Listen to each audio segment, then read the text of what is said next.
வந்திருக்கிற எல்லாருக்கும் வணக்கம். நான் சேலம் தான் மேடம், பெங்களூரில். முக்கியமான ஆர்டிஸ்ட் மட்டும்தான் பெங்களூரு.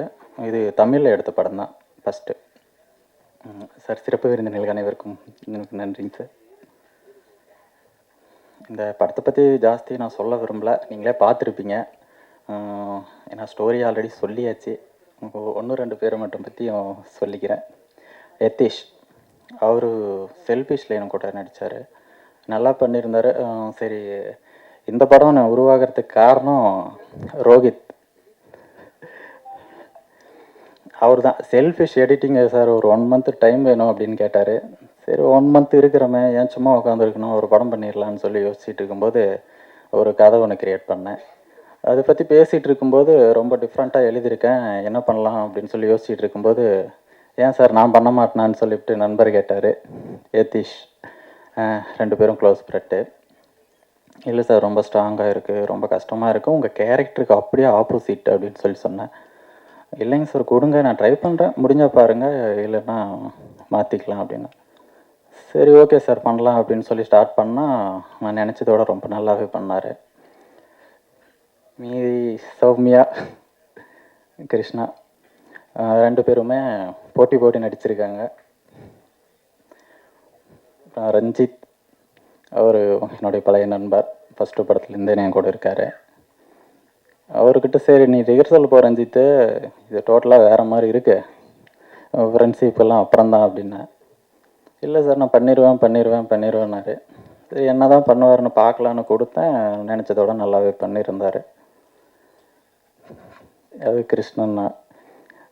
இவரை பற்றி சொல்லணுன்னா என்னுடைய சின்ன ஃபைனான்சியர்னே சொல்லலாம். எனக்கு பணம் இல்லாதப்போ கால் பண்ணுவேன், சிரிப்பேன், அதிலே தெரிஞ்சுக்குவார். எவ்வளோ வேணும்னு கேட்பார். கொஞ்சம் வேணுமா இருக்குண்ணே அப்படிம்பாரு. சரி அனுப்பிவிட்டுறேன், சீக்கிரம் படத்தை முடிச்சோம்னா சரி அப்படின்னாரு. சரிண்ணே.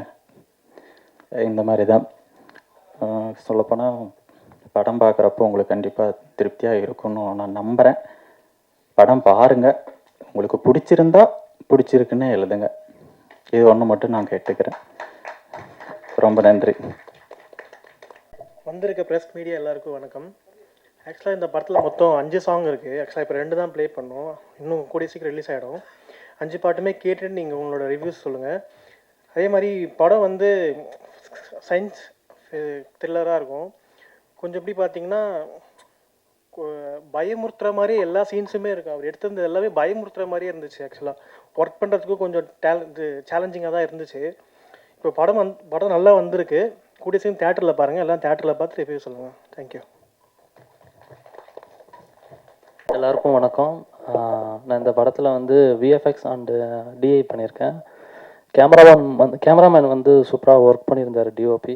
ஸோ நல்லா லைட்லாம் பயங்கரமாக பண்ணியிருந்தார். எனக்கும் ஒர்க் பண்ணுறதுக்கு இன்ட்ரெஸ்ட்டாக இருந்துச்சு. நல்லா வந்திருக்கு, நீங்கள் கண்டிப்பாக என்ஜாய் பண்ணணும்னு நம்புகிறோம். தேங்க்யூ. இங்கே வந்திருக்கும் பத்திரிகை மற்றும் தொலைக்காட்சி நண்பர்களுக்கும், இந்த விழாவை சிறப்பிக்க வந்த சிறப்பு மற்றும் தலைமை விருந்தினர் அவர்களுக்கும் என்னுடைய வணக்கம். இந்த படத்தில் நான் வந்து மிக முக்கியமான ரோல் பண்ணியிருக்கேன். அந்த ரோல் வந்து எல்லாருக்கும் பிடிக்கும்படியாகவும் ரொம்ப ரசிக்கத்தக்கவாகவும் இருக்கும். உங்கள் எல்லாருக்கும் என்னுடைய ரோல் கண்டிப்பாக பிடிக்கும். ஒன்றும் இல்லை, சின்னதாக ஒரு பதட்டமாக இருக்குது. அங்கே சிங்கிள் கேமரா முன்னாடி நடிச்சிட்டேன், என்னை சுற்றி இங்கே இத்தனை கேமரா இருக்குது. உங்களெல்லாம் பார்த்தா ஏதோ நாங்கள் ஒருத்தர் நிற்கிறேன், நீங்கள் எல்லோரும் கையில் கன்று வச்சு நிற்கிற மாதிரி எனக்கு ஒரு ஃபீல் இருக்குது, வேறு ஒன்றும் இல்லை. அப்புறம் இந்த கைமீரா படத்தை பற்றி சொல்லணும் அப்படின்னா, இயல்பாக சாதாரணமாக மனுஷங்களுக்கு ஒரு சில மிருக குணங்கள் எல்லாமே இருக்கும். இப்போ கணவன் மனைவி இடையே சண்டை வரும்போது மனைவி கணவனை பார்த்து சொல்லுவாங்க, ஏங்க இங்கே வல்லுன்னு நாய் மாதிரி குலைச்சிக்கிட்டு இருக்கீங்க அப்படின்னு. இதோ அம்மா நமக்கு ஏதோ ஒரு வீட்டில் ஏதோ ஒரு வேலை வைப்பாங்க, நம்மளால் அந்த வேலையை செய்ய முடியாது, சோம்பேறித்தனமாக இருப்போம். அப்போ அம்மா நம்மளை பார்த்து சொல்லுவாங்க, ஏன்டா எருமை மாட்டு மேலே மழை பெஞ்ச மாதிரி இருக்க அப்படின்னு. இயல்பாகவே இது வந்து சின்ன சின்ன மிருக குணங்கள் மனிதர்களுக்கு இயல்பாகவே இருந்துக்கிட்டு தான் இருக்குது. இந்த மிருக குணம் எக்ஸ்ட்ரீம் லெவல் போகும்போது இங்கே நம்மளை சுற்றி இருக்கிற மனிதர்களுக்கும் இந்த சமுதாயத்திற்கும் எவ்வளோ பெரிய தாக்கத்தை கொடுக்குது அப்படின்றத நம்ம கைமேரா படத்தினுடைய இயக்குனர் மாணிக் ஜெய் அவர்கள் ரொம்ப அழகாக கொடுத்துருக்காரு. சார் நன்றி சார். இந்த மிருககுணம் எக்ஸ்ட்ரீம் போகாத அளவுக்கு நம்மளுடைய மனித வாழ்க்கை இருக்கணும் அப்படின்ற விஷயத்த சொல்லியிருக்காரு. அப்புறம் மெயினாக இப்போ இருக்கிற யங் கேர்ள்ஸு, பெண்கள் வந்து ஒரு சில பெண்கள் நிறையா ட்ரக்ஸுக்கு வந்து ரொம்ப அடிக்ட் ஆகிட்டாங்க, போதை பழக்கத்துக்கு ரொம்ப அடிக்ட் ஆகிட்டாங்க. இப்போ பெண்கள் வந்து ஆண்களுக்கு இணையாக போட்டி போட ஆரம்பிச்சிட்டாங்க. இங்கே வந்து ஆண்களும் பெண்களும் எல்லாருமே வந்து சமம் தான். இருந்தாலும் இது குடிக்கிற சில ஆண்களோட இல்லை ட்ரக்ஸ் யூஸ் பண்ணுற சில ஆண்களோட நாங்களும் பெண்கள் தான், நாங்களும் வந்து அவங்களுக்கு இணையாக தான் இருப்போம் அப்படின்ற மாதிரி போயிட்டு இருக்காங்க. ஆனால் இங்கே வந்து கர்ம வீரர் காமராஜர், அப்துல் கலாம் ஐயா இவங்கள மாதிரி ஆண்களும் இருக்காங்க. ஏன் அந்த மாதிரி பெண்கள் இந்த மாதிரி ஆண்களோட ஏன் போட்டி போட மாட்டீங்க? ஒரு சில பெண்கள் இங்கே பெண்கள்னு மட்டும் இல்லை, ஆண் பெண் 2 பேருக்குமே போதை பழக்கம் மட்டும் இல்லை, மற்ற எந்த பழக்கமாக இருந்தாலும் அவங்களுக்கு மனம் பற்றின புரிதல் இல்லாததான் ஒரே ஒரு ரீசன் காரணம். அதுதான் இந்த மனம்னு சொல்லும் போது டக்குன்னு ஒரு சின்ன ஒரு கதை மட்டும் ஞாபகம் வருது. 2 நிமிஷம் சொல்லிட்டு போய் உட்காந்துடுறேன். ஒரு ஊரில் ஒரு ராஜா இருந்தாராம். அந்த ராஜாவுக்கு வந்து ரொம்ப ஒரு அடிமை இருந்தானா. அந்த அடிமை வந்து ரொம்ப அன்புமிக்க ஒரு விசுவாசி. ராஜாவுக்கு வந்து அந்த அடிமையோட அன்பு தாக்கம் தாங்க முடியாமல், இவனுக்கு ஏதாவது ஒன்று பண்ணணும், இவனுக்கு ஏதாவது ஒரு நல்லது பண்ணணும், இவ்வளோ அடிமைத்தனமாக இருந்தாலும் இவ்வளோ விசுவாசியாக இருக்கான் அப்படின்னு சொல்லிட்டு அந்த அடிமையை கூப்பிட்டு, ஏப்பா நீ எனக்கு ரொம்ப விசுவாசமாக இருக்க, உன்னுடைய அன்பின் தாக்கம் என்னால் தாங்க முடியல, உனக்கு என்ன வேணுமோ கேளு, நான் அதை செய்கிறேன், உன்னுடைய ஆசையை நிறைவேற்றுறேன், உன்னுடைய ஆசை என்ன அப்படின்ற மாதிரி அந்த ராஜா கேட்குறாரு. அதுக்கு அந்த அடிமை வந்துட்டு, ஐயா எனக்கு ஒன்றும் வேணாங்க ஐயா, சாப்பாடு கொடுக்குறீங்க, இருக்க இடம் கொடுக்குறீங்க, கொஞ்சம் சம்பளமும் கொடுக்குறீங்க, அதுவே எனக்கு போதுமானது அப்படின்றாரு. இல்லை இல்லை, நீ அன்பு எனக்கு செலுத்துனதுக்கு நான் திருப்பி உனக்கு ஏதாவது பண்ணல அப்படின்னா உனக்கு நான் வந்து கடங்காரனாக ஆயிடுவேன், உனக்கு நான் ஏதாவது பண்ணியே ஆகணும் அப்படின்ட்டு அந்த ராஜா என்ன பண்ணுறாரு, என்ன வேணும் நீ கேளு அப்படின்றாரு. உடனே இவர் கொஞ்சம் தயக்கத்தோட, ராஜா ஒரே ஒரு நாள் உங்களுடைய சிம்மாசனத்தில் மட்டும் உக்காந்து பார்க்கணுன்னு ஆசை அப்படின்ற மாதிரி சொல்கிறாரு. அப்படியா, அவ்வளோதானா, இதுதான் உன் ஆசையா? அங்கேருந்து அந்த படை தளபதிகள் அமைச்சர்லாம் கூப்பிட்றாரு. கூப்பிட்டு, இங்கே வா, இவர் தான் இன்றைக்கி ஒரு நாள் முதல்வர், ஒரு நாள் இந்த சீட்டில் இவர் தான் இன்றைக்கி ராஜா, அவர் கட்டளையிட்டால் அந்த கட்டளையை வந்து யாரும் மீறக்கூடாது அப்படின்ற மாதிரி சொல்லிடுறாரு. அப்படியே தயக்கத்தோடு போய் அந்த அடிமை வந்து அந்த சீட்டில் போய் உக்காராப்புல. அப்புறம் கொஞ்சம் நேரம் ஆகுது. நேரம் ஆனோடனே, டேய் நல்லா உக்காரா அப்படின்னோடனே அந்த அடிமை அந்த சீட்டில் உட்காந்து கால் மேலே காலை போட்டு நல்லா ஜம்முன்னு உட்காராரு. மறுபடியும் கேட்குறாரு, ராஜா இன்னும் ஒரே ஒரு ஆசை, என்ன? நான் உங்களுக்கு அடிமையாக அன்பின் நிமித்தமாக பக்கத்துலேயே இருந்தேன்ல, நீங்கள் ஒரே ஒரு நாள் அன்பின் நிமித்தமாக அடிமையாக பக்கத்தில் நிற்கணும், அதை நான் பார்க்கணுன்னு ஆசை அப்படின்னு. அவரும் பக்கத்தில், இவ்வளோதானா, தான் நின்றுறேன் அப்படின்ட்டு டக்குன்னு நின்றுறாரு.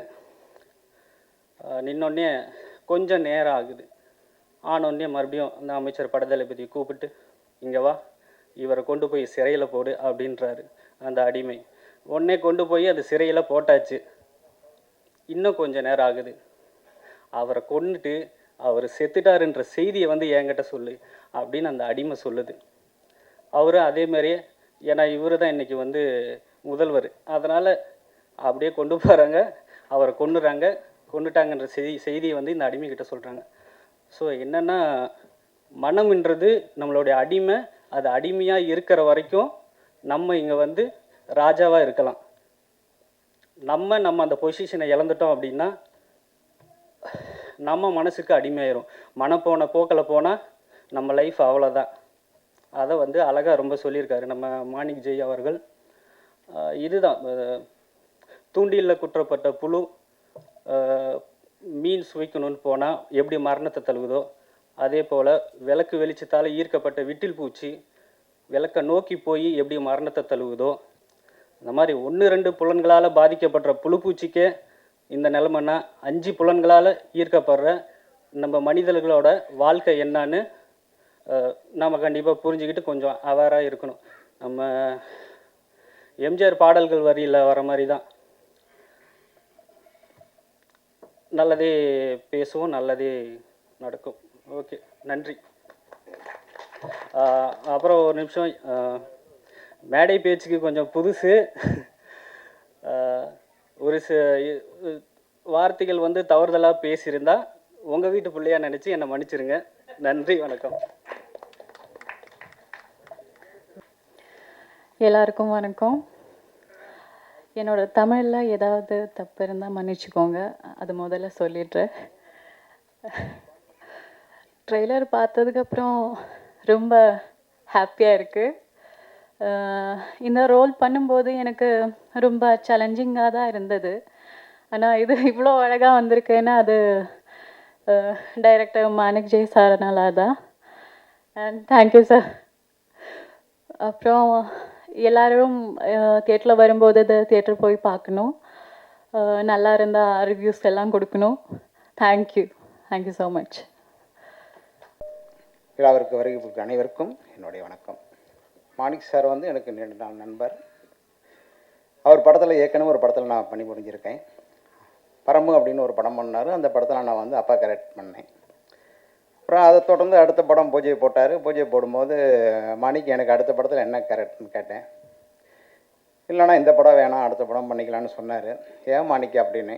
இது உங்களுக்கு கொஞ்சம் கஷ்டமாக இருக்கும்ண்ணா அப்படின்னு. அப்படி நடிக்கிறதுக்குன்னு வந்துட்டோம், இதில் என்ன மாணிக் கஷ்டம், எந்த கேரக்டர்னாலும் நான் பண்ணுறேன் அப்படின்னு சொன்னேன். அதுக்கு அவர் சொன்னது, சரி நான் ஷூட்டிங் ஸ்பாட் வரும்போது பார்த்துக்கலாம் அப்படின்ட்டாரு. சரின்னு ஒரு கொஞ்ச நாளில் ஷூட்டிங் ஆரம்பித்தாங்க. அவர்கிட்ட போய் மாணிக்கு இந்த மாதிரி சன்ஸ் கொடுக்குறேன்னு சொன்னீங்க அப்படின்னு. சரி நான் ஒரு 2 நாள் ஒரு டைம் சொன்னார், 2 நாள் கழித்து வாங்க அப்படின்னாரு. சரி நானும் 2 நாள் கழித்து நல்ல கெட்ட போட போகிறேன். போய் மேலே எங்களையும் பார்த்தாரு. பார்த்துட்டு சரிண்ணா மதியானத்துக்கு மேலே பார்க்கலாம் அப்படின்னாரு. அப்புறம் மறுபடியும் மதியானம் லஞ்ச் டைம் போய் பார்த்தேன். பார்த்துட்டு மாணிக்கு பார்க்க சொன்னீங்க அப்படின்னு. சரி நான் 4 மணிக்கு உங்களுக்கு ஸ்டார்ட் அப்படின்ட்டாரு. எனக்குள்ள ஒரு சந்தோஷம், சரி நமக்கு வாய்ப்பு கொடுத்துட்டாரு அப்படின்ட்டு. அப்புறம் 4 மணிக்கு போய் நின்னேன். நல்லா டிப்டாப்பாக போய் நிற்கிறேன். மேக்கப்லாம் போட்டுக்கிட்டு போய் டிப்டாப்பாக போய் நிற்கிறேன். பார்த்தாரு. ட்ரெஸ் எல்லாம் கழட்டி வச்சுட்டு ஜட்டியோட போங்க இல்லை அப்படின்னாரு. என்னடா நம்மளை இப்படி சொல்கிறாருன்னு யோசிக்கல நான். சரி நமக்கு வாய்ப்பு முக்கியம் அப்படின்ட்டு ஜட்டியோட போய் நின்னேன். இதுதான் உனக்கு கேரக்டர், இதுதான் சீன் அப்படின்ட்டு. இந்த படத்தில் முத என்னை ஜட்டியோடு தான் நடிக்க வச்சார். எனக்கு அந்த வாய்ப்பு கொடுத்ததுக்கு ரொம்ப நன்றி. வணக்கம். அப்புறம் என்னோடய டைரக்டருக்கு எல்லாருக்கும் வணக்கம்.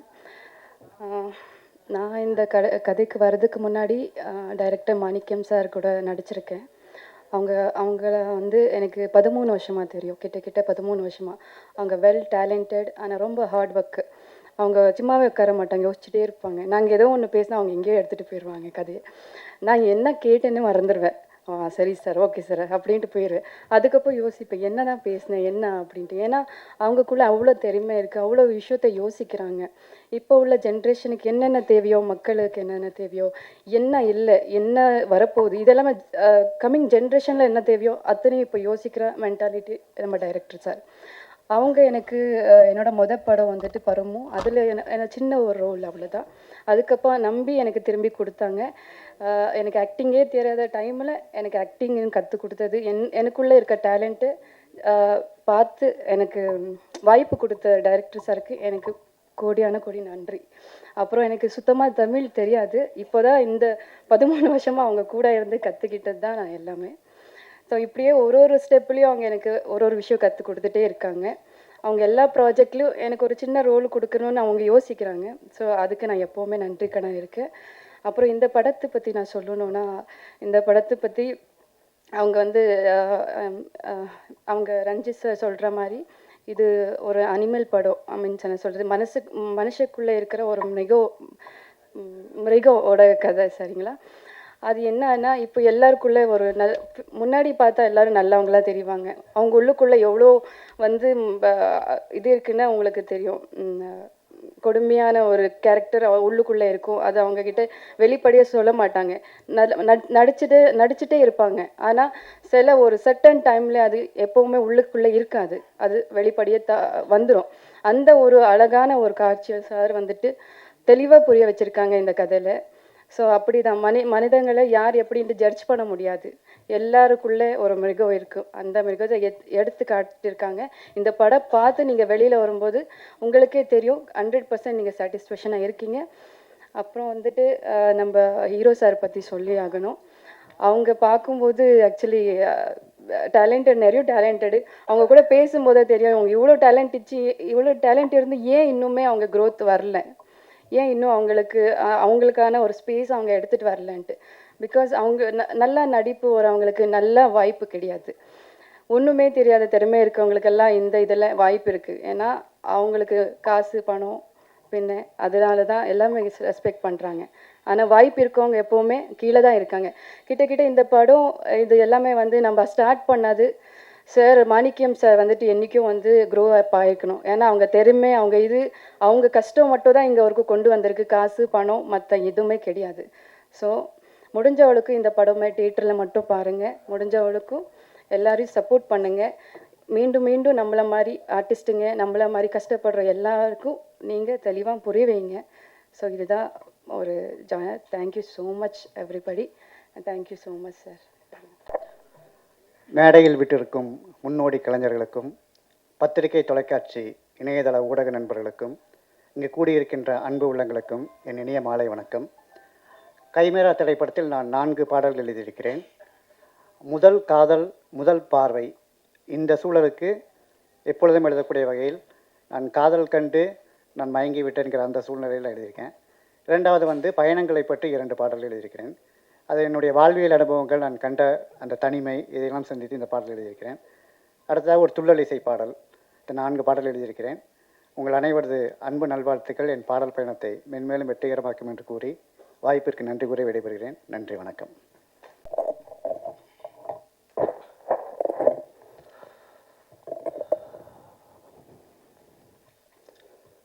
நமஸ்காரம். அன்னிவாருக்கும் வணக்கம்.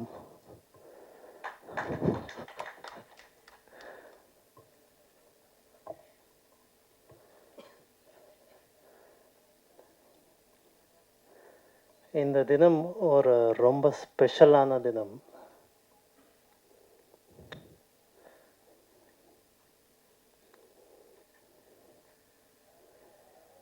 As a performer, getting this kind of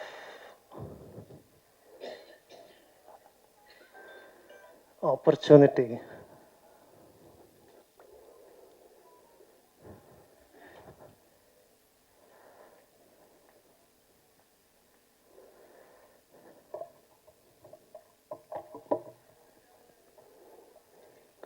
that doesn't come often.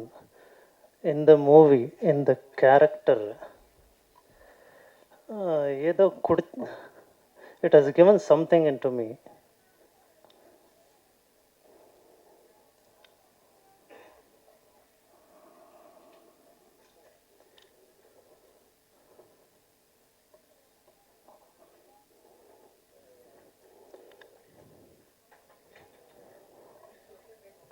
English.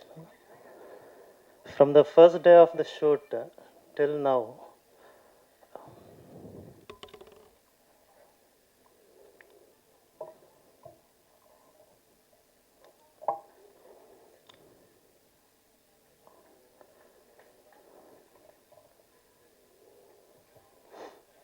I only tried to stay honest.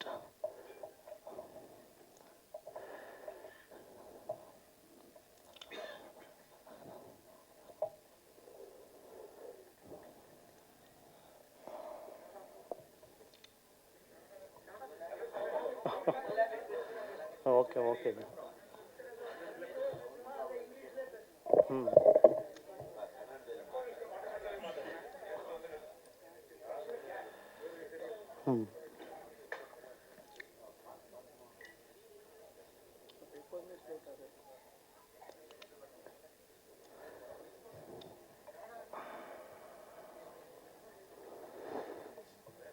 இந்த ட்ரைலரும் ஒன்று கிளிம்ப்ஸு ஒரு பெரிய ஸ்ட்ராம் தேட்டருக்கு வரப்போகிறது.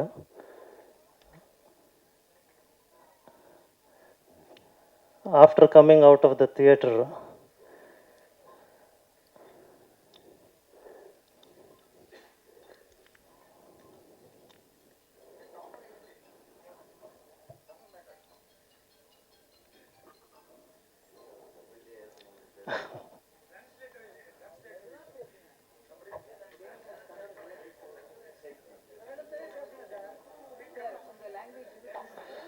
Okay ஓಕೆ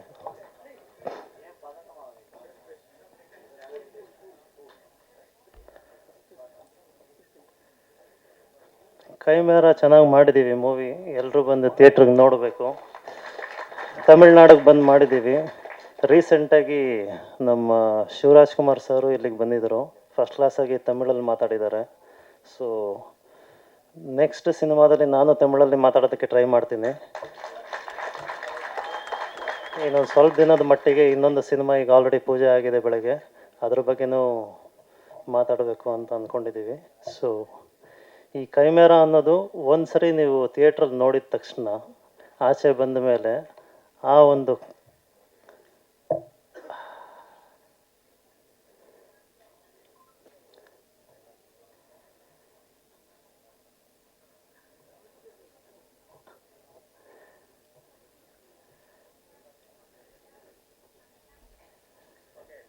thank you sir, thank you.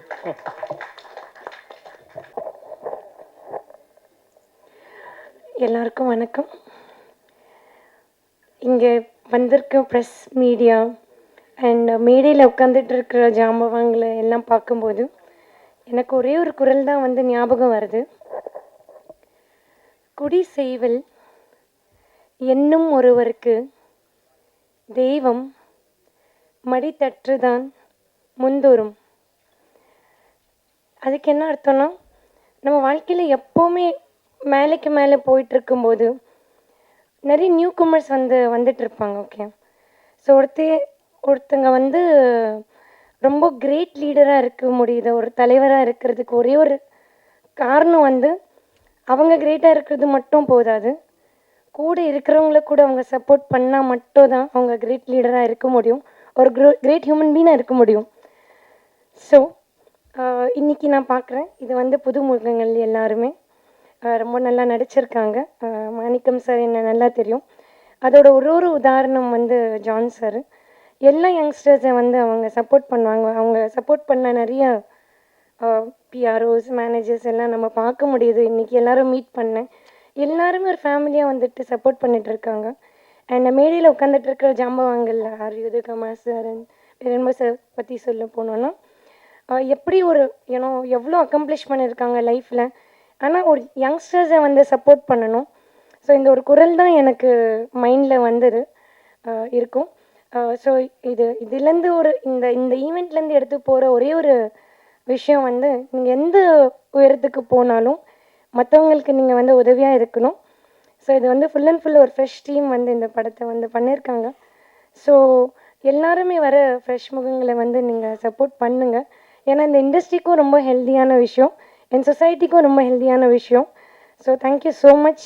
என்னை எப்படி சப்போர்ட் பண்ணீங்களோ press and media when I was a fresh ஃபேஸாக வரும்போது, இன்றைக்கி இங்கே நிற்க வச்சுருக்கீங்க. அதே மாதிரி இந்த யங்ஸ்டர்ஸை வந்து கூட சப்போர்ட் பண்ணுங்கள். Thank you so much. எனக்கு இந்த விழாவுக்கு வர வரைக்கும் டைட்டிலே தெரியாது. ஹீரோ அது படத்தில் நடித்து எமோஷ்னலாக அவரால் பேச முடியல. எனக்கு இங்கே என்ன பேசுனே தெரியல. ஜான் என்னோடய படத்துடைய பிஆர்ஓ. ஜான் வந்து பல படங்களுக்கு கூப்பிட்ருக்காரு. ஒவ்வொரு படமுக்கும் வர முடியாது. இந்த படத்துக்கு நீங்கள் கண்டிப்பாக வரணும் அப்படின்னு சொன்னார்.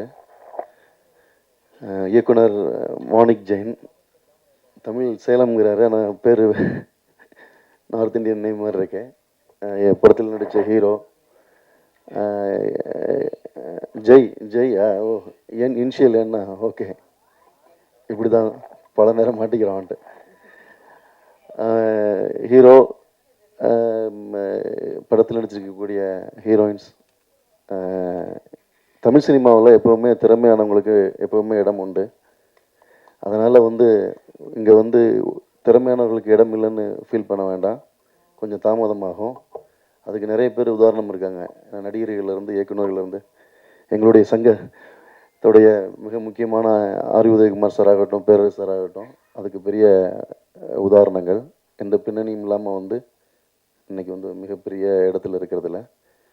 ஸோ இந்த படத்துடைய மியூசிக் டைரக்டர், லிரிக் ரைட்டர், இந்த படத்துடைய டிஓபி, எடிட்டர், படத்தில் ஒர்க் பண்ண எல்லோருக்கும் வாழ்த்துக்கள்.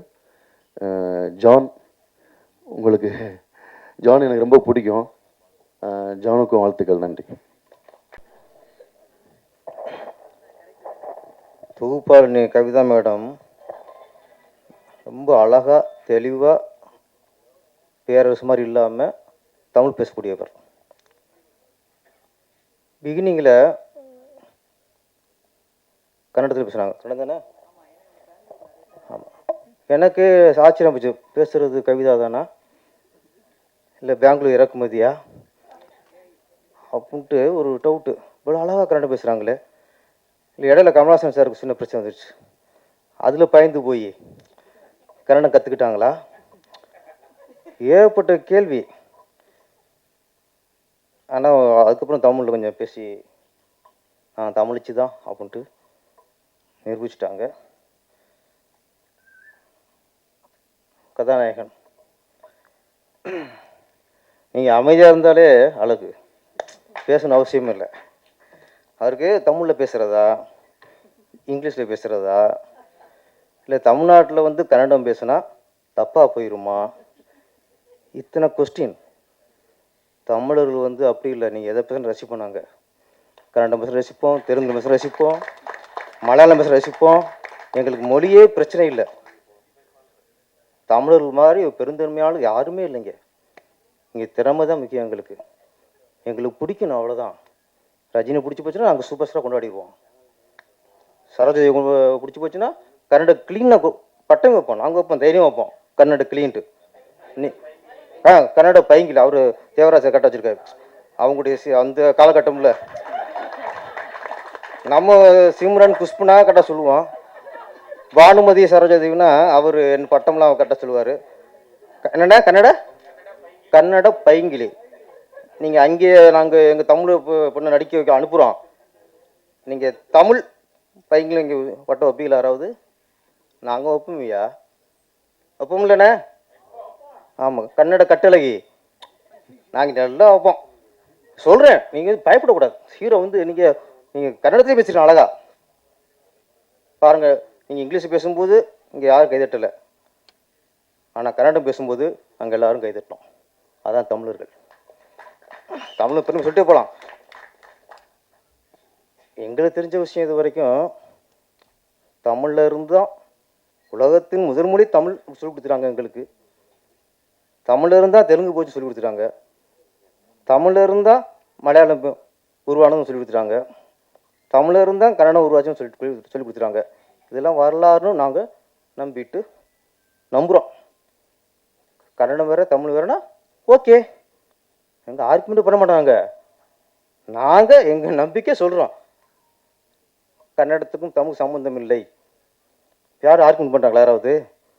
நீங்கள் அப்படி ஒரு நம்பிக்கை தான் நீங்கள் நம்பிக்கைங்க. எங்கள் நம்பிக்கை இப்படி. கடவுள் ஒருத்தன் இருக்கிறேங்கிறான், ஒருத்தர் கொஸ்டின் இல்லைங்குது, அது அவங்க நம்பிக்கை. இல்லைங்கிறது இருக்குங்கிறது இன்னொரு நம்பிக்கை.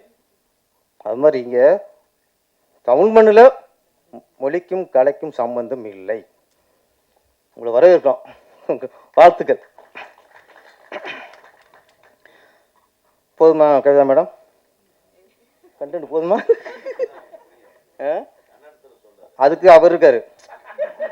நான் சொல்கிறேன், எனக்கு வந்து தமிழே சரியாக தெரியாது, நான் ஒத்துக்கிறேன்.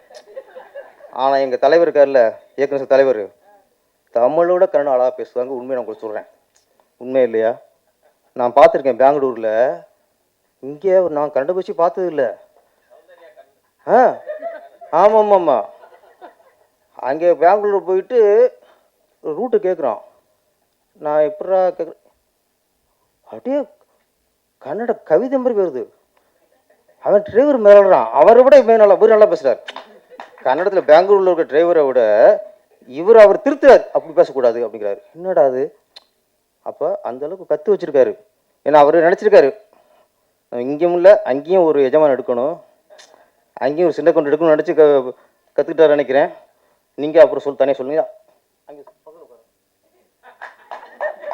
நிறையா பேசுவார். இப்போ நான் சொன்னதை அழகாக சுருக்கமாக திருக்குறமாக சொல்லிடுங்க. இப்போ சொல்லிடுங்க. எல்லா கேமராவும் அங்கே பேன் பண்ணுங்க. சொல்லுங்க. என்ன நான் பேசிக்கிருப்பாரு அவரு. பேசுங்க.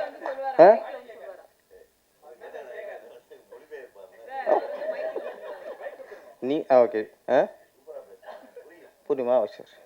இல்லை கன்னடக்காரர்கள் அது நம்ம பேசினா புரியும், நம்ம பேசினா அவங்களுக்கு புரியாது. அது வேறு விஷயம். நம்ம எல்லா மொழியும் புரியும் அவங்களுக்கு. தெலுங்கு புரியும், மலையாளம் புரியும், கன்னடா புரியும், எல்லாம் புரியும். நம்ம பேசினா அவங்களுக்கு புரியாது. அதான் மேட்ரு. இந்த படத்தை கதைக்கு வருவான். கைமேரா அப்புறம் இல்லை 4 பொண்ணு 3 பொண்ணு வரிசையாக உட்கார வச்சுட்டிய. அந்த பக்கம் நான் உட்காந்துட்டேன். என் மூச்சை பார்த்தாரு. எப்படி பேச்சு வரும்? அவ்வளோ. கைமேரா இயக்குனர் ஏற்கனவே 2 படம் பண்ணவர். படம் மேக்கிங் விஷுவல் எல்லாம் பார்க்கும்போது ஒரு திறமையான இயக்குனர் பண்ண படம்னு தெரிஞ்சிச்சு எங்களுக்கு. ஏன்னா ஒரு த்ரில்லர் கொண்டு வரங்கிறது பெரிய விஷயம். அது ஏதோ கதை ஒன்று இருக்கு அப்படின்னு யோசிக்க வைக்குது, குழப்பத்தையும் உண்டாக்குச்சு. ஆனால் ஒன்று சொல்லி பேசிட்டாங்க. மனிதர்களோட அணுக்களோடு மிருகத்தோட அணுக்களை சேர்த்துட்டா மனிதன் எப்படி மிருகமாகிறான். எங்கெங்க மனுஷங்க இருக்காங்க? எங்கெங்க மனுஷங்க இருக்காங்க? 100ல் 90 பேர் மிருகமாக தான் இருக்கும். அப்போ ஏற்கனவே மிருகமாக தான் இருக்கும். இதில் வேற நீங்கள் மிருகத்தோட அணுக்களை சேர்த்திங்கன்னா என்னதான் ஆகும்? நாடு இப்படி உருப்படும். ஏற்கனவே சாத்தான்குளத்தில் பார்த்துட்டோம். அங்கே லாக்அப் மட்டும் நடந்துச்சு. அங்கே ஏற்றிருப்பாங்க போல இருக்கு. அடிச்சு கொண்டாங்கல்ல, அவங்க உடம்புல மிருகத்தோட ஏற்றிருப்பாங்க போல இருக்கு. இப்போ திருப்புவனம் கொண்டே விட்டாங்க. அடிச்சே கொண்டு விட்டாங்க. நகை திருநானா திருடலையா, அந்த பொண்ணு கொடுத்தது பொய் புகாரா இல்லை உண்மையா, அதெல்லாம் அடுத்த விஷயம். அதெல்லாம் வந்து விசாரணையில் வரும். என்னதான் இருக்கட்டுங்க, அடிச்சா கொண்டுருக்காங்கல்ல, அவர் மனுஷனாக இருக்க முடியும்? எப்படி மனுஷனாக இருக்க முடியாம? அது மிருகங்கள். அந்த மிருகத்தில் போய் எப்படி மிருக அணுக்களை சேர்க்க முடியுமா? முடியாது. அது மாதிரி இந்த நிறைய பாலியல் பலாத்காரம் பண்ணுறாங்க, கல்லூரிலேயே பண்ணுறாங்க. அவங்க மனுஷங்களா? அவங்க மிருகங்கள். ஏன்னா ஒரு நாட்டில் பார்த்தா நிறைய மிருகத்தன்மை அதிகமாக மனுஷன்ட்டு இருக்குது, மனிதத்தன்மை ரொம்ப கம்மியாக இருக்குது. இந்த கதைப்படி இவங்க சொல்கிறாங்க மனுஷனுக்குள்ள போய் மிருகத்தை பண்ணுறாங்கட்டு. ஆனால் சரி, மிருகம் உடம்பு இருக்குல்ல, மிருக உடம்புக்குள்ள இந்த மனுஷனோட அணுக்களை சேர்த்தா ஓரளவு அது மனுஷத்தன்மை வரலாம், நல்ல மனுஷனோட அணுக்களை. ஆனால் மனுஷனோட இதுக்குள்ள நீங்கள் சேர்த்திங்கன்னா இன்னும் மிருகமாகும். நாட்டு நடப்பு அப்படி தான் இருக்குது. அப்புறம் இந்த படம் பார்க்கும்போது யாரோ குறிப்பிட்டாங்க, பெண்கள் ஆணுக்கு நிகரா, சார் சொன்னீங்க, ஆணுக்கு நிகரான்ட்டு தண்ணி அடிக்கிறது இல்லை, தம் அடிக்கிறது இல்லை, கஞ்சா அடிக்கிறது இல்லை, இதில் தான் ஆணுக்கு நிகராக போட்டு போடுறாங்கன்ட்டு. ஒரு விஷயத்தை நம்ம இங்கே இன்னைக்கு நிறைய இடத்துல போதை கலாச்சாரம் அதிகமாகிடுச்சு, தண்ணி அடிக்கிறது அதிகமாகிடுச்சு, கஞ்சா வியாபாரம் அதிகமாகிடுச்சு, கஞ்சா குடிக்கிறது அதிகமாகிடுச்சு. இங்கே சினிமாக்காரங்க கொஞ்சம் உஷாராக இருக்கணும். இங்கே கொஞ்சம் பொறுப்பாகவும் இருக்கணும், உஷாராகவும் இருக்கணும். ஏன்னா நாட்டில் எத்தனையோ பேர் தண்ணி அடிச்சுட்டு தெருவில் எடுக்கிறான், தண்ணி அடிச்சுட்டு கூத்து அடிக்கிறான், தண்ணி அடிச்சு அவ்வளோ அநியாயம் பண்ணிக்கிட்டு இருக்கான். அது செய்ய தான் போயிடும். ஆனால் சினிமாக்காரங்க யாராவது எங்கேயாவது தண்ணி அடிச்சுட்டு அந்த ஸ்டில் கிடச்சா போதும், அது எனக்கு தேசிய பிரச்சனை. அது தேசிய பிரச்சனை. உலகத்தில் யாருமே தண்ணி அடிக்காத மாதிரியும் சினிமாக்கார மட்டும்தான் தண்ணி அடித்த மாதிரியும் அவ்வளோ ஃபோக்கஸ் ஆயிரும். நடிகர் ஸ்ரீகாந்த் போதை பழக்கத்துக்குள்ளே இருந்திருக்காரு. ஓகே, அதெல்லாம் அது தவறு தான், அது தவறு. கைது பண்ணது சரி, விசாரித்தது சரி. ஒரே ஒரு கேள்வி தான்,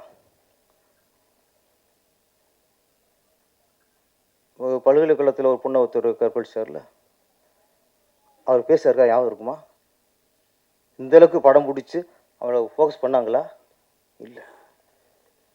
இந்த திருப்போணத்தில் ஒருத்தர் அடிச்சே கொண்டாங்கல்ல, 5 போலீஸார் கைது பண்ணாங்கல்ல, அவங்க ஃபோட்டோ இருக்கா, மூஞ்சி அவங்க ஞாபகம் இருக்கா? அவங்க வீடியோ யாராவது காட்டினாங்களா? ஒருத்தன் அடிச்ச கொண்டுருக்கான் சார்.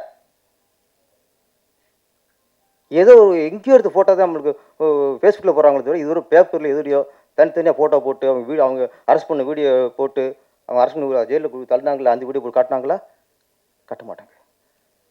ஆனால் ஒரு நடிகர் ஒரு போதை பழக்கத்துக்கு போதையில் இருந்திருக்காருன்னு ஒரு காரணத்துக்காக ஒரு தீவிரவாதி மாதிரி, ஒரு பயங்கரவாதி மாதிரி அவங்களுக்குள்ள அரெஸ்ட் பண்ணதில்லை.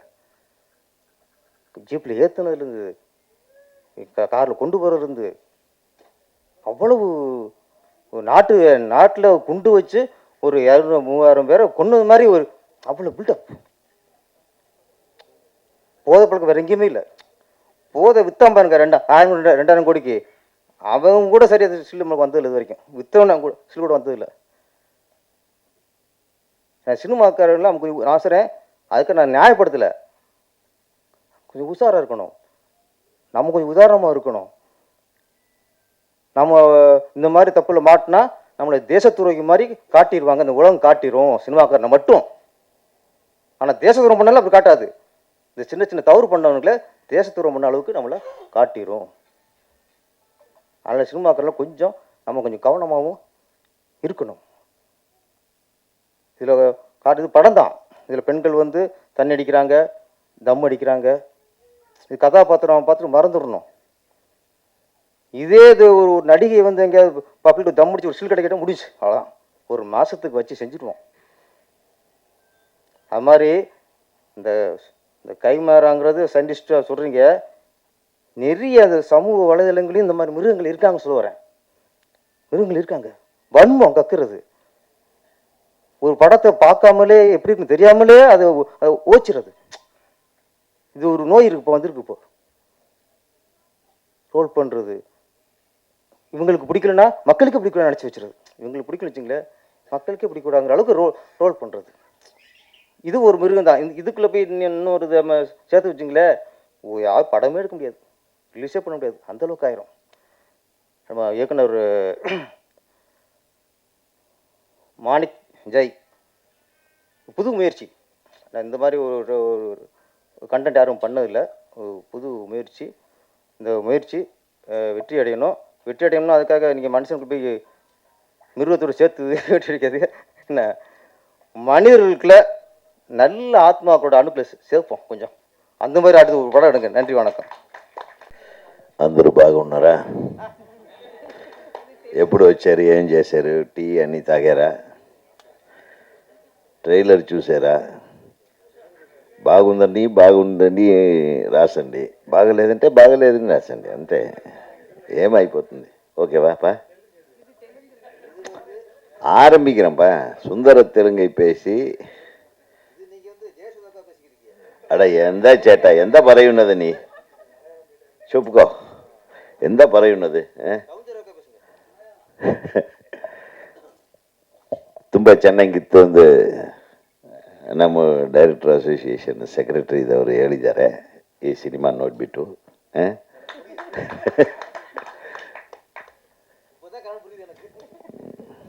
அதாவது மொழி ஒரு பிரச்சனையே இல்லை. எனக்கு தெரிய நான் வந்து ஜெமினி ஸ்டுடியோவில் வேலை செஞ்சிட்ருந்தேன் கொஞ்ச நாள். அந்த ஜெமினி ஸ்டுடியோவில் வேலை செஞ்சிட்ருக்கும்போது ஒரு நிகழ்வு, கன்னட இண்டஸ்ட்ரி 50வது ஆண்டு விழா, கன்னட சினிமாவோட 50th இயர் செலிப்ரேஷன். அதுக்கு ஜெமினியிலிருந்து யாராச்சும் ரெப்ரசன்டேட்டிவ்ஸ் போகணும்னு என்னையும் என்னுடைய நண்பர் இயக்குனர் ராஜா ரவி அவர்களையும் அனுப்பி வச்சாங்க ஜெமினியிலேருந்து.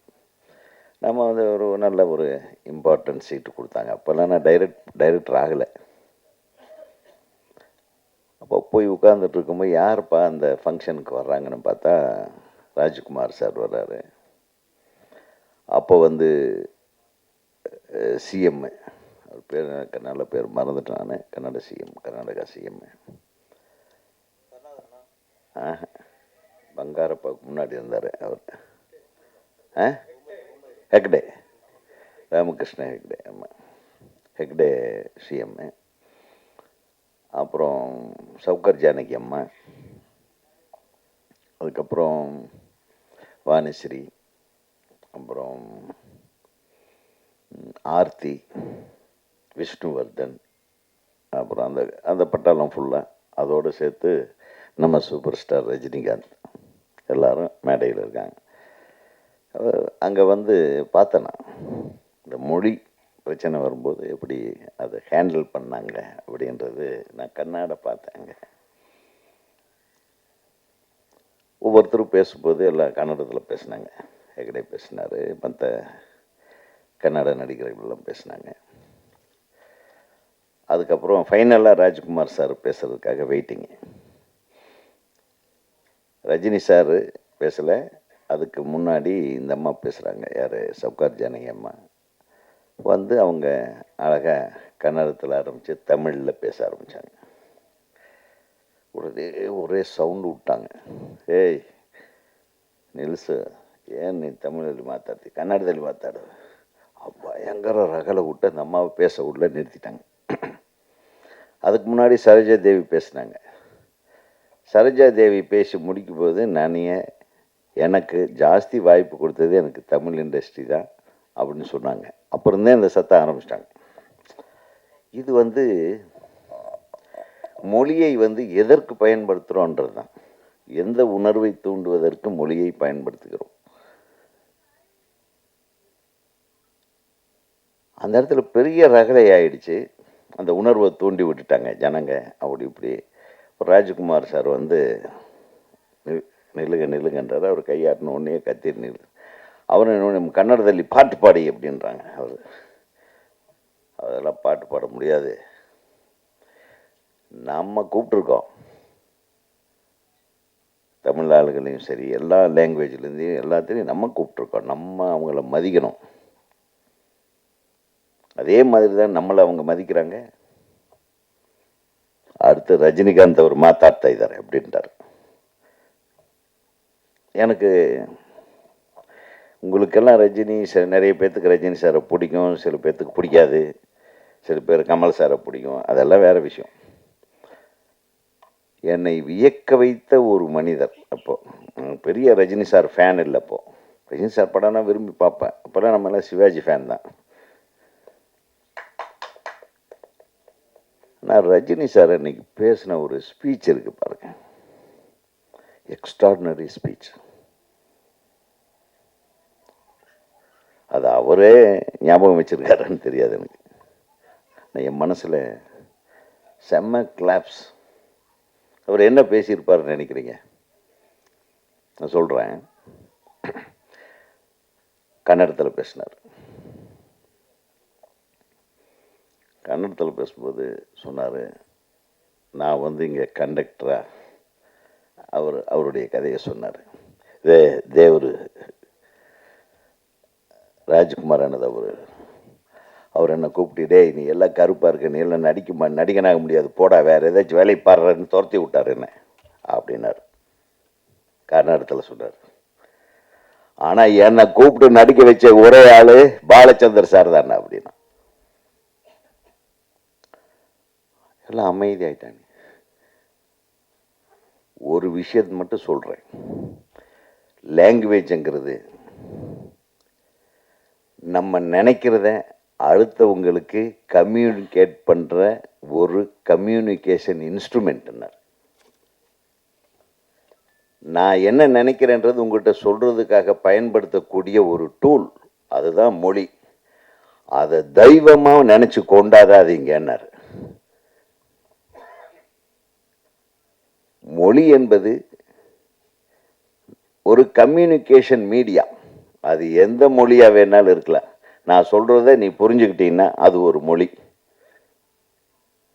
அது தமிழில் சொல்லி தமிழில் புரிஞ்சுக்கலாம், கன்னடத்தில் சொல்லி கன்னடத்தில். இதை ஒரு தெய்வமாக கொண்டாடி அதை ஒரு அபின் மாதிரி சாப்பிட்டு மொழி வெறி இது பண்ணணும்னு அவசியமே இல்லை அப்படின்னு பேசினார். ஆக உங்களுக்கு கன்னடம் எந்த அளவுக்கு உயர்ந்ததோ அதே மாதிரி நார்த்தில் ஹிந்தி பேசுகிற மக்களுக்கு ஹிந்தி பெருசு, தமிழ்நாட்டில் தமிழ் மொழி பெருசு அப்படின்னு அழகாக பேசி எல்லாத்தையும் அமைதிப்படுத்தினார். மிகப்பெரிய விஷயமா இருந்தது. இது எதுக்கு சொல்ல வரேன்னா, மொழியை ரொம்ப டீப்பாக எடுத்துக்கிட்டு நம்ம சண்டை போட்டுக்க வேண்டியதில்லை. மொழியையும் மீறின ஒரு உணர்வு தான் கலை. இந்த கலைக்கு, அதுவும் குறிப்பாக திரைப்பட கலைக்கு, மொழி ஒரு இடைஞ்சலாகவோ ஒரு தடங்கலாகவோ ஒரு பிரச்சனையாகவோ இருக்கக்கூடாது. அது இருக்கலை.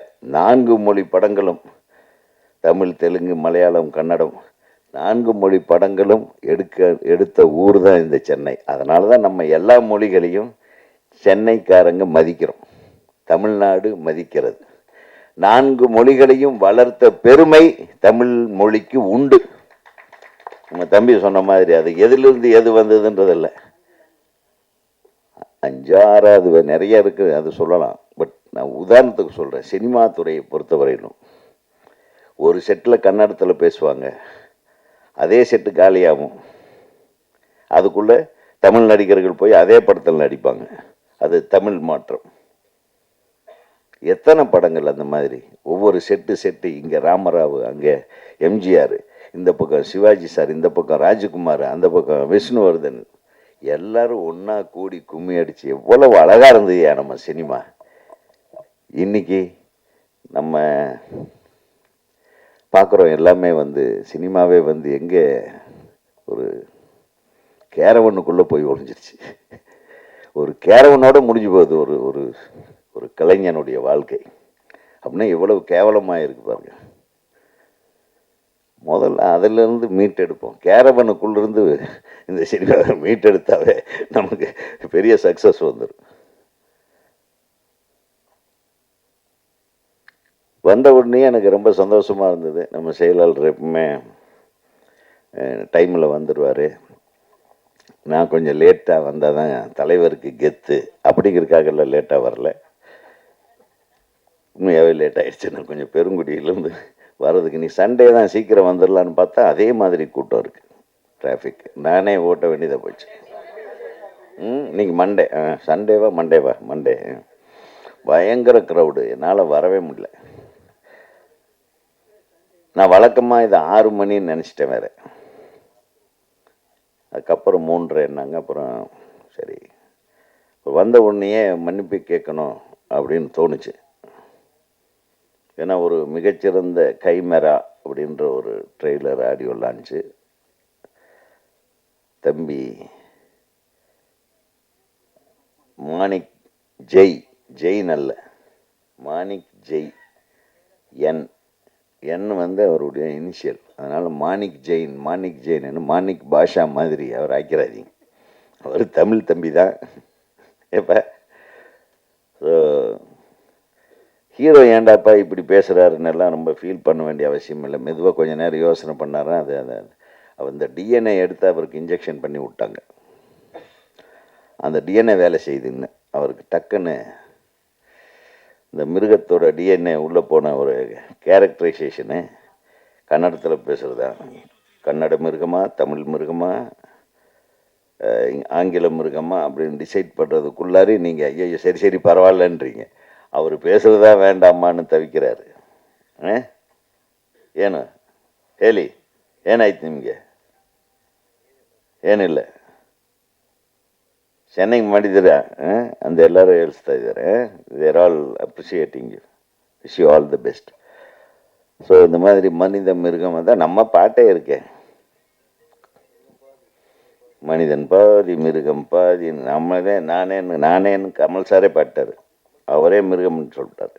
அப்புறம் எல்லா மனிதனுக்குள்ளேயும் மிருகம் இருக்குது. அந்த ஒரிஜினல் மிருகத்தை கொண்டாந்து அந்த மனுஷன் நல்லவன் ஆயிடணும். எப்படி நெகட்டிவ் ப்ளஸ் ஆகிடும்ல. நீ அப்படி எடுத்துருந்துருக்கலாம், நீ எப்படி எடுத்திருக்கே தெரில.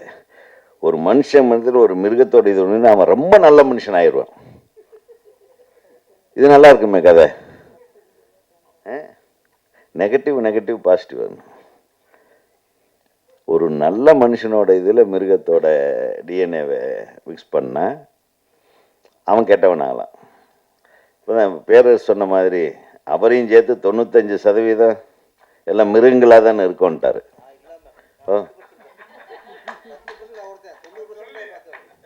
சரி, நான் அதில் எதில் இருக்கேன்? 90 இருக்கிறதா? ஸோ ஆக அந்த டிஎன்ஏ எப்படி வேணாலும் வேலை செய்யும், நல்லாவும் வேலை செய்யும், தப்பாகவும் வேலை செய்யும். ஏன்னா டிஎன்ஏக்குள்ளே போய் டிஎன்ஏவை சேஞ்ச் பண்ணுறது நம்ம டிஎன்ஏவை வச்சு சேஞ்ச் பண்ணலாம். டிஎன்ஏவோட கேரக்டரை சேஞ்ச் பண்ணுறது தான் வந்து அந்த டெக்னாலஜிக்கு பேர் வந்து என்ன சொல்லுவாங்க, மரபியல் மாற்றம். மரபியல் மாற்றத்தை மரபணு இல்லை, மரபு அணுவை எடுத்து மரபு அணுவையே மாற்றம் பண்ணது, மரபு அணுவை சேஞ்ச் பண்ணுறது. அப்படி வந்தது தான் இந்த இந்த இந்த ஹைப்ரிட் விதைகள் எல்லாம். அதெல்லாம் நல்ல விஷயத்துக்கு பயன்படுத்துகிறாங்க. இது வந்து இந்த மிருகத்துக்கிட்ட இருந்த இந்த மரபணுவை எடுத்து இதுக்குள்ளே விட்டு ஏதோ பண்ணியிருக்கீங்க. அதில் மாட்டிட்டு இந்த பிள்ளைங்கள்லாம் அவஸ்தைப்படுறாங்க போல இருக்குது படத்தில். நல்ல அழகான பிள்ளையை கூப்பிட்டு வந்து இந்த மிருகத்துக்கிட்ட விட்டு அவன் நல்லவனை மிருகமாக்கி கசாப்பு கடை மாதிரி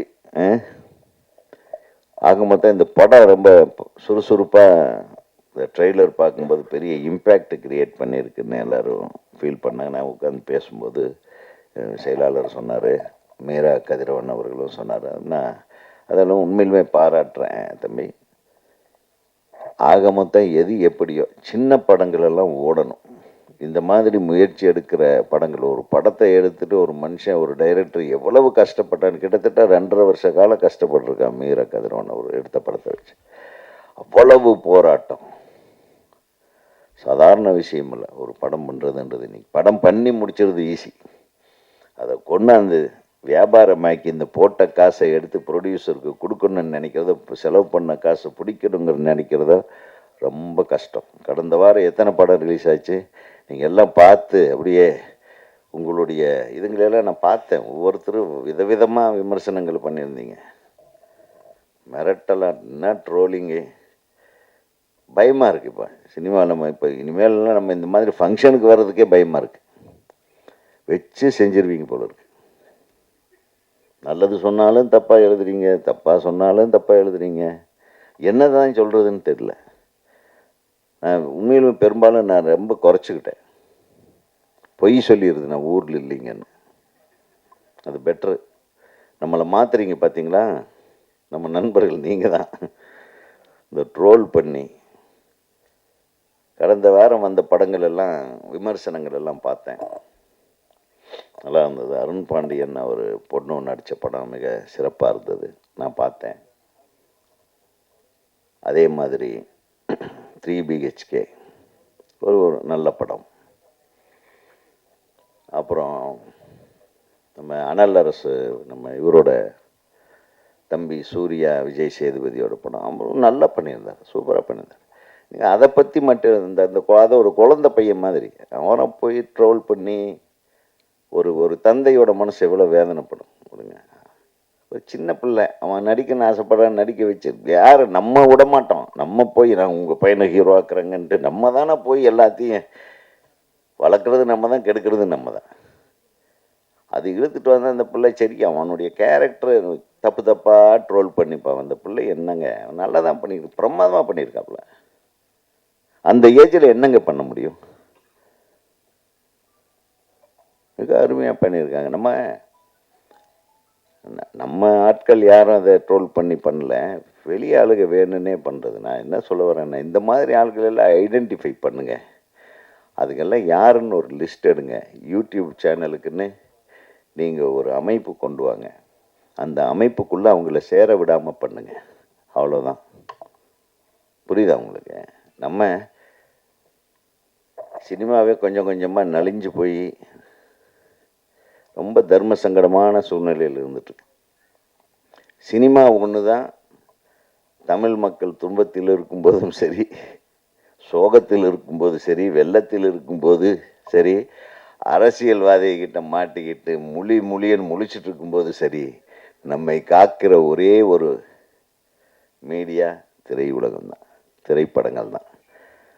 அந்த படத்தையும் டார்ச்சர் பண்ணி கொண்டுபிட்டீங்கன்னா அப்புறம் நீங்கள் எங்கே போவீங்க? உங்களுக்கே நிம்மதி இல்லாமல் அலைய போகிறீங்க நண்பர்களே. ஆக சிறப்பான படங்களை எடுப்பதற்கு நம்ம தரமான விமர்சனங்களை முன்வைக்க வேண்டும் என்று உங்களை அன்போடு கேட்டுக்கொள். திறமையான படம் ஏன் வரணும்? நம்ம தரமான விமர்சனங்களை சொல்லும்போது அந்த படத்தில் என்ன மைனஸ் என்ன ப்ளஸ்ஸு நேர்மையாக இந்த மாதிரி எடுக்கலாமே, இந்த மாதிரி எடுக்கணும், நீங்கள் முன்மொழியுங்க. அந்த எல்லா உரிமையும் நமக்கு இருக்குது. நான் எல்லாம் ஒரு ஸ்கிரிப்ட் பண்ணும்போது நான் பயப்படுறதே நம்ம ப்ரெஸ் நண்பர்களுக்கு தான். 10 பேர்த்த கூப்பிட்டு கதை சொல்லிடுவேன் ஃபுல்லாக. அந்த தைரியம் எனக்கு இருந்தது, அந்த நம்பிக்கை அவர்கள் காப்பாற்றக்கூடிய மனப்பக்குவம் அவங்கக்கிட்ட இருந்தது. அன்றைக்கெல்லாம் நான் ஒரு படம் எடுத்தேன்னா அந்த படத்தோட ஃபுல் கதையும் என்னுடைய எல்லா ப்ரெஸ் நண்பர்களுக்கும் தெரியும் இல்லையா? முழு கதையும் சொல்லுவேன். ஏன்னா எனக்கு அப்போ ஒரு திமிரு, என் கதையை எவனும் என்னை விட நல்லா எடுக்க முடியாதுன்னு. அது வேணும். அதே மாதிரி இந்த ஷூட்டிங்கில் நம்ம கதையெல்லாம் கேட்டு அடுத்த நாள் போய் வேறொரு ஷூட்டிங்கில் வேற கதையை கேட்டுட்ருப்பாங்க. இந்த கதை என்னன்னு ஒரு இன்ச் ஒரு சின்ன பிட்டளவு கூட அடுத்தவங்ககிட்ட டிஸ்கஸ் பண்ணாத நேர்மையான பத்திரிகையாளர்கள் இருந்தார்கள், இன்றும் இருக்கிறார்கள். இந்த நேர்மையை நீங்கள் வளர்த்து கொண்டிருங்கள். சிறந்த திரைப்படங்கள் வருவதற்கு நீங்களே காரணகர்த்தாக்கள் ஆகிவிடுவீர்கள் என்று உங்களை அன்போடு கேட்டுக்கொள்கிறேன். இதுக்காவது உங்களை பற்றி புகழ்ந்தாலும் கைத்தட்ட மாட்டேன்றீங்க. இல்லை, மோசமான ஆளுக ஆயிட்டீங்க. என்னதான் ஆச்சு உங்களுக்கு? எல்லா மீட்டிங்லையும் போய் உட்கார்ந்து தூங்கி தூங்கி பழக்கமாகி போச்சு. இப்போ நான் பேசுறது கேட்குதுங்களா? என்னடா தலையேட்டு ஆட்டிட்டு இருக்கிறேன்? ஆடப்பாவி. இல்லை, நான் சொல்கிறேன், ஏதோ நம்ம கண்ணு முன்னாடி நமக்கு தெரிஞ்ச ஒரு 10-15 பேர் இருக்கிறதுனால சந்தோஷத்தில் நான் சொல்கிறேன். நம்ம என்ன நீங்கள் இன்னைக்கு இருக்கிறீங்க, இப்போ யாரோ சொன்ன மாதிரி நம்ம தான் அவுட் ஆஃப் இந்த மாதிரியான விமர்சனத்துக்கு ஆளாகிற படங்களை எடுக்கிறத விட சும்மா இருக்கிறது பெட்டர்னு நினைக்கிறதுனால தான் ஒதுங்கி இருக்கிறோம். வந்தோம்னு வெய்யி அவனை வச்சு செஞ்சிருவான். இந்த சினிமாவை விடமாட்டோம். திருப்பியும் உதயகுமார் வருகிறான்.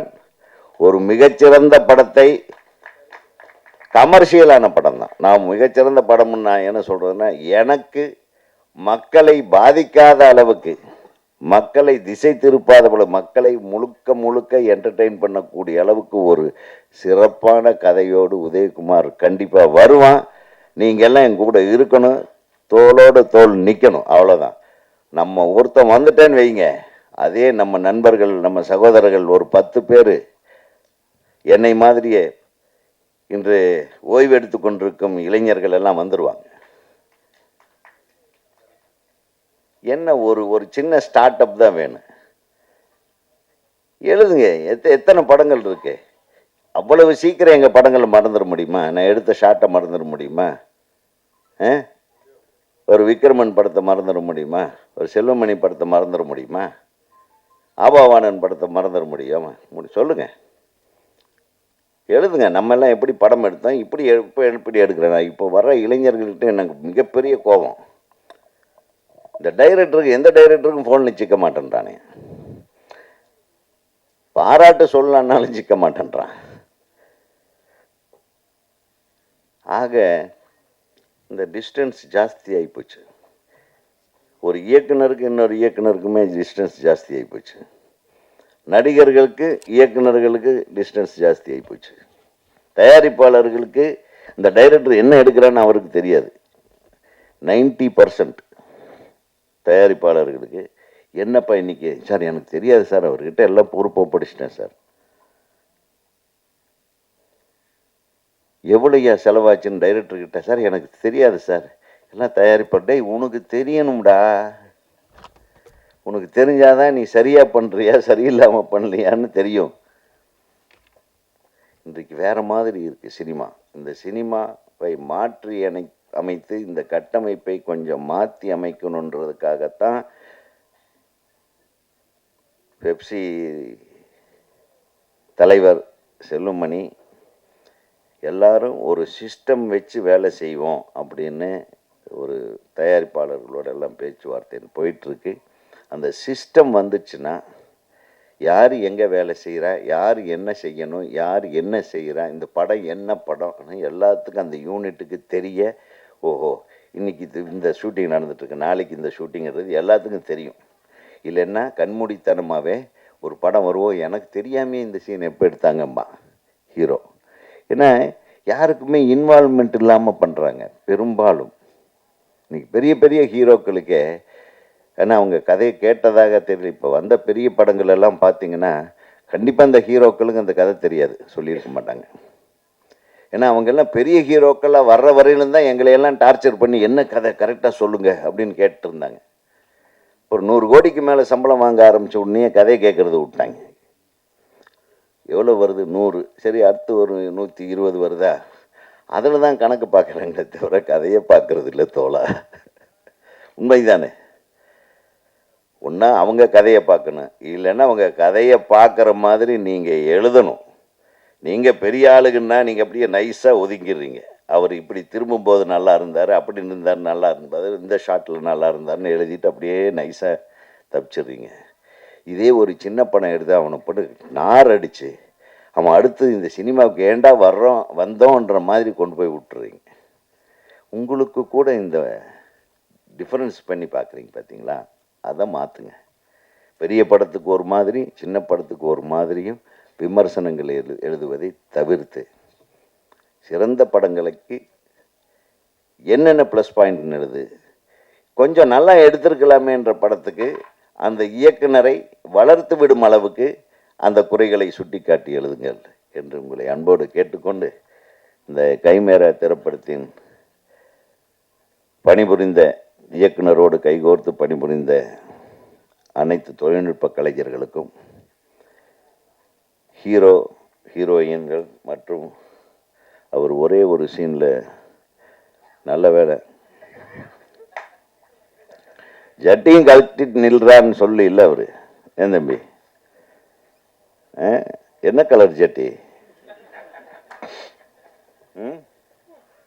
என்ன கம்பெனி ஜட்டி, அதாவது சொல்லு.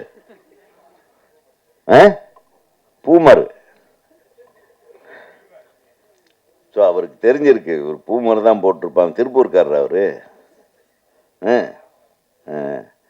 ஸோ உங்களை ஜட்டியோடு நடித்து வைத்த ஒரு காரணத்துக்காக நான் மிகுந்த நன்றியை தெரிவித்துக் கொள்கிறேன். ஏன்னா அதோடவாவது உங்களை நடிக்க வச்சாரு. அது ஒரு சீன் தானே, படம் ஃபுல்லாக ஜட்டியோட கலர் கலராக. அதுக்கப்புறமா ட்ரெஸ் போட விட்டாரன்னு, அப்புறம் அது சொல்லாமல் ஜட்டியோட விட்டார் அப்படின்ட்டு போய் உட்காந்துட்டிங்கன்னா எவ்வளவு. இல்லை அப்படி அவர் சொன்னதை சொல்கிறேன், அப்படி சொல்லக்கூடாது இல்லையா. வாழ்த்துக்கள். இந்த திரைப்படம் மிகப்பெரிய அளவில் வெற்றி படமாக அமைய எனது மனமார்ந்த வாழ்த்துக்களை தெரிவித்துக் கொள்கிறேன். நன்றி. கவிதா அவர்களை பார்க்கும்போதெல்லாம் எனக்கு வேறு வழியே இல்லாமல் எங்களை எல்லாம் புகழ்ந்து புகழ்ந்து பேசி கூப்பிடுற உன்னை நான் எப்படி புகழ்றதுன்னே தெரியல. கடைசி வரையிலும் உங்களை டப்புன்னு விட்டு போயிடுறோம். நன்றி கவிதா. அவராவது ஒரு தடவை சொன்னார் அந்த விஷயத்தை பற்றி. நீங்கள்